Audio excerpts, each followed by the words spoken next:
आज हमारा टॉपिक है दो चर के रैखिक समीकरण। तो दो चर के रैखिक समीकरण में हमारे सामने दो चीजें आती है। सबसे पहले एक आता है चर पद और दूसरा आता है रैखिक समीकरण। अब जरूरी चीज है चर पद क्या होते हैं और रैखिक समीकरण क्या होती है। चर पद, गणित के अंदर जितने भी अज्ञात पद है, यानी कहने का मतलब है ऐसे मान जिनका मान निश्चित नहीं है, वो सभी पद चर पद कहलाते हैं, जिन्हें हम अंग्रेजी के अल्फाबेट से दर्शाते हैं। ये चीज जितने भी हमारे पास अज्ञात पद जिनको अभी मैंने बताया, जैसे निश्चित मान नहीं होना या कहा जाए तो अनिश्चित मान, वह सभी पद चर पद कहलाते हैं। फिर दूसरी चीज हमारे सामने आती है रैखिक समीकरण। रैखिक समीकरण क्या है? ऐसी समीकरण जिसका ग्राफीय रूप सदैव एक सरल रेखा प्राप्त हो, वह रैखिक समीकरण कहलाती है। अब जरूरी है कि दो चर रैखिक समीकरण हो गई। अब ये दिखती कैसी है, यानी एक उदाहरण के द्वारा अपन देखते हैं कि रैखिक समीकरण का रूप होता है वो किस प्रकार होता है, जिसको अपन अधिकतम इस प्रकार देखते हैं, ax plus B Y plus C बराबर 0, या इसको ax प्लस बी वाई बराबर सी के रूप में भी दर्शाया जा सकता है। अब ध्यान देने वाली बात यह है कि यहां a और b क्या है? a व b वास्तविक संख्या है। वास्तविक संख्या का मतलब है रियल नंबर।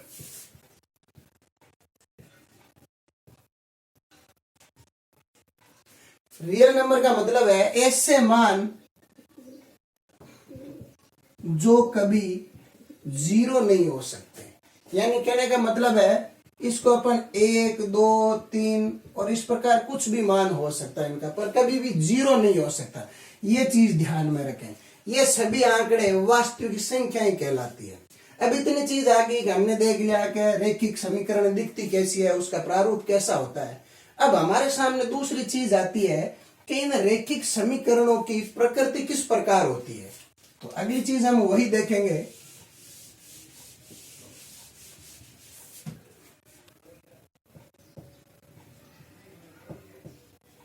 समीकरण एवं प्रकृति। समीकरणों की भी अलग अलग प्रकार से प्रकृतियां होती है, जो हम इस प्रश्नावली में देखेंगे। उसके लिए हमारे पास उदाहरण के लिए हम दो समीकरणों का प्रारूप ले लेते हैं। कैसे? a1x plus b1y plus c1 बराबर 0, a2x b2y c2 बराबर 0। अब हमने दो समीकरण ले ली है। अब ये समीकरण अलग अलग प्रकार से किस प्रकार अपनी प्रकृति दर्शाती है, वही इस प्रश्नावली में अपन सीखेंगे। पहली प्रकृति क्या आती है कि a1 और a2 का मान अगर एक दूसरे के बराबर नहीं है, किसके? b1 और b2 के, तो इस स्थिति में जो ग्राफ है वो सदैव प्रतिच्छेदी ग्राफ प्राप्त होगा। कहने का मतलब है इसके अद्वितीय हल प्राप्त होंगे। और इसको दिखने में हम इसको एक बार यूं समझ सकते हैं कि इसका जो सरल रेखीय ग्राफ होगा वो एक दूसरे को कुछ इस प्रकार कहीं ना कहीं प्रतिच्छेद जरूर करेगा।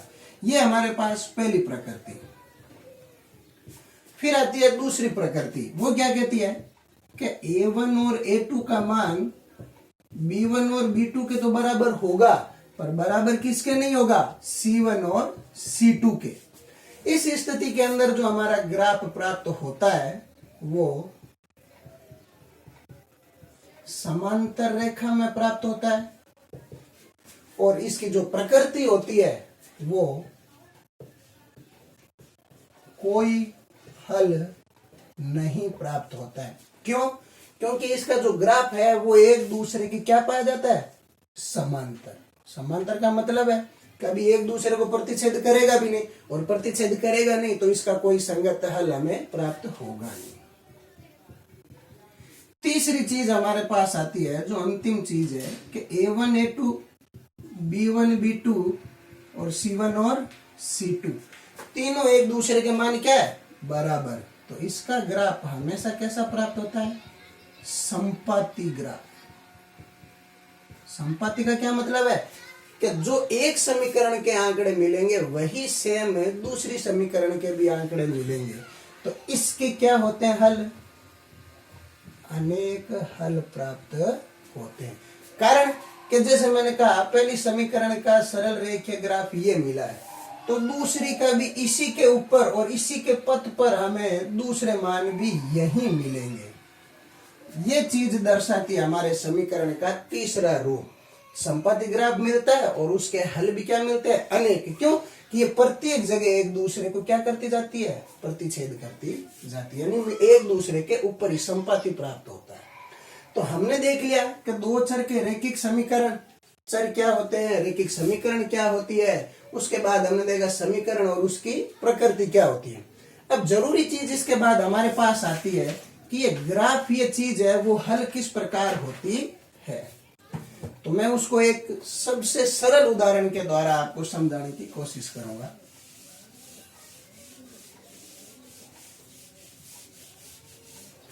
जैसे मैंने एक उदाहरण लिया कि एक समीकरण है x प्लस वाई बराबर 5।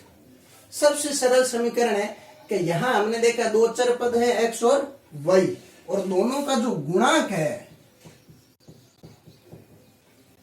वो क्या है, एक। जिन चर पदों का गुणांक एक होता है वो समीकरण उतनी ही आसान तरीके से हल होती है। कैसे, हमें पता है अगर मुझे इस समीकरण के हल प्राप्त करने हैं तो मुझे किसी एक मान को बाहर रखना होगा और शेष को उसके सामने। तो उसके लिए सबसे पहला काम हम करेंगे पक्षांतरण। पक्षांतरण करने पर कैसे कि मुझे जैसे x का मान चाहिए तो मैं क्या करूंगा, x को तो LHS की तरफ रखूंगा और सामने जो पद है उसको सबसे पहले बाहर रख दिया, 5 का 5। अब मैंने देखा मुझे x का मान चाहिए तो ये प्लस का y उधर जाके माइनस का y मिल गया। अब हमें यहाँ पर y के मान रखते जाने और x का मान हमें प्राप्त होता जाएगा। किस प्रकार, तो मैंने शुरू कर दिया जैसे y 0 रखने पर, y की जगह क्या रख दीजिए 0। तो मैंने देखा x का x, 5 का 5, y की जगह क्या रखना है मुझे 0। अब देखो 5 में से 0 गए। कहने का क्या मतलब है कि इस समीकरण में अगर मैंने y की जगह 0 रखा तो x की जगह मुझे क्या प्राप्त होगा 5। अब इसको आगे और हल करके देख लो एक बार कि अब अगर मैं y की जगह 1 रखूं तो मुझे क्या प्राप्त होगा। मैंने y की जगह 1 रखा तो आ जाइए इस समीकरण के अंदर, ये समीकरण ही काम आएगी। अब x का x, 5 का 5, y की जगह क्या रखना है 1। 5 में से 1 गया 4, x क्या मान मिल गया 4 मिल गया। बस हमारी ये समीकरण है और उसके हल भी प्राप्त हो गए। शुरुआत देखिए, y की जगह क्या रखा है 0, x क्या मिला 5, y की जगह अब मैंने क्या रखा था बाद में 1, तो x क्या मिल गया 4। दो मान मिलने के बाद हम इस समीकरण के अनेक हल प्राप्त कर सकते हैं। कैसे कि मैंने देखा पहले 5 से 4 मिला, 1 कम हुआ है तो 4 से 1 कम और कर दीजिए 3। इसी प्रकार y के लिए 0 से मान 1 गया यानी 1 प्लस हुआ है तो 1 और प्लस कर दीजिए 2। ये जरूरी नहीं है इतना ही, इसको हम आगे भी बढ़ा सकते हैं कि 5 से 4, 4 से 3 तो 3 से 2 और 2 से 1 यानी 1 कम हो रहा है x के मान, और y के मान क्या हो रहा है बढ़ रहे, 0 1 2 तो मिलेगा क्या 3 और 4। यही इस समीकरण के हल है। ये बोर्ड की कक्षाओं में ऐसे समीकरण हल करना 6 अंक में पूछा जाता है। दो समीकरणें दी हुई होती है और उन दोनों समीकरणों को हल करने पर हमें इस प्रकार की सारणी प्राप्त होगी और उसका हमें ग्राफीय रूप दर्शाना है। अब ग्राफ कैसे दर्शाते हैं वो और देख लीजिए साथ में। हमने कक्षा 8 और कक्षा 9 में भी पढ़ा है कि हमारे पास जो ग्राफ दर्शाते हैं उसके दो तल होते हैं, एक एक्स अक्ष और एक वाई अक्ष। तो ये जो क्षैतिज रेखा है उसको हम अक्ष अक्ष कहते हैं और ऊर्ध्व रेखा को वाई अक्ष कहते हैं। एक्स अक्ष में ये सारे मान धनात्मक, वाई अक्ष के ये मान सारे धनात्मक। यहाँ पर एक्स अक्ष में ये मान माइनस के और वाई अक्ष में ये मान माइनस के। मैंने देखा मेरे पास सारे और एक्स और वाई के मान क्या है, धनात्मक। तो मुझे पता है मेरे पास ये दो ही एक्स एक्स काम आने वाले, क्या? तो 1 2 3 4 और 5। इस तरफ भी कर दीजिए, 1 2 3 4 और 5। अब शुरू कर दीजिए। x का मान 5, ये रहा x का मान 5, y का 0। तो हमें पता है x अक्ष हो चाहे y अक्ष हो, ये मूल बिंदु है। ये क्या है? मूल बिंदु। और मूल बिंदु के निर्देशांक सदैव 0,0 होते हैं। तो मैंने देखा y का 0 है, यानी इसी रेखा पर हमें मिल गया। तो ये पहला मान हो गया 5,0। दूसरा आता है x का मान 4, ये रहा x का मान 4। y का मान का 1 ऊपर, 1 इकाई ऊपर, तो 1 इकाई ऊपर की ओर इस मान को दर्शा दीजिए। क्या मिल गया? 4,1। तीसरा 3 और 2, यानी x का मान 3 और y का मान 2, यानी अब 2 कॉलम ऊपर चल लीजिए। तो ये मिल गया 3,2। तो हमने देख लिया, अब इसको मिला दो। तो हमने मिलाया तो हमने देखा हमें जो ग्राफीय रूप मिला है वो क्या मिला है? सरल रेखा। शुरू में ही बताया था रेखिक समीकरण का मतलब यही होता है कि किसी भी समीकरण को हल करें तो हमें एक सरल रेखा प्राप्त होगी। तो हमने इस चीज को देखा है, जहां हमारे पास x और y दोनों चर पदों का जो गुणांक था वो क्या था? 1 था। अब हम इसके बाद एक सवाल और देखते हैं, जहां x और y अक्ष के गुणांक है वो 1 से अधिक हो तो हम उनको किस प्रकार हल करते हैं। जैसे उदाहरण पर ले लिया जाए 3x + 2y = 12। मैंने ये एक उदाहरण लिया। तो यहां मैंने देखा x के गुणांक में 3 है और y के गुणांक में 2 है। तो शुरुआत में कुछ बेसिक चीज बता देता हूं। ये 3x और 2y, यानी 3 और x और 2 और y, ये दोनों आपस में गुणा में होते हैं। किस प्रकार? 3 गुणा x 2 गुणा y। क्यों? क्योंकि ये एक बीजीय पद है। ये क्या है? बीजीय पद। और बीजीय पदों के अंदर चर और अचर पद आपस में सदैव अगर इस प्रकार रूप में लिखे हुए तो उनके मध्य हमेशा गुणा का चिन्ह होता है। अब इसको मैं हल करना अगर प्रारंभ करूं तो पिछले सवाल की तरह ही होगा। कैसे? कि मुझे तो x चाहिए। क्या चाहिए? x। कैसे? तो मैंने देखा x तो मैंने पहले बाएं पक्ष में रख दिया, बराबर में क्या है वो चीज सबसे पहले रख दी जाए। 12 को मैंने बाहर रख दिया। अब देखो ये प्लस का 2y है तो पक्षांतरण में ये चीज उधर जाके क्या हो जाएगी? 2y। और x के साथ ये 3 किस चिन्ह में? x के साथ ये 3 गुणा में है तो पक्षांतरण में ये चीज इधर जाके क्या हो जाएगी? भाग में होगी। अब यहाँ y के मान रखिए और x का मान हमें मिलता चला जाएगा। कैसे? कि y की जगह अगर मैं शुरुआत 0 से करते हैं, y की जगह 0 रखने पर तो रख दीजिए x का x, 12 का 12, 2। अब 2 और y सीधे नहीं है, 2 और y के बीच चिन्ह किसका है? गुणा का है। तो 2 और y, अब y की जगह रख दीजिए 0 और बट्टा में 3 का 3। 12 का 12, 2 को 0 से गुणा किया तो मुझे पता है 0 मिलेगा। और 3, क्योंकि 0 को किसी से भी गुणा किया जाए हमेशा 0 ही प्राप्त होगा। और 12 में से 0 घटाए हैं या 12 में 0 जोड़े, 12 ही मिलता है। अब 3 का 12 में भाग दिया तो क्या मिल गया? 4। अब मैं यहां पर आपको एक शॉर्ट ट्रिक बताऊंगा।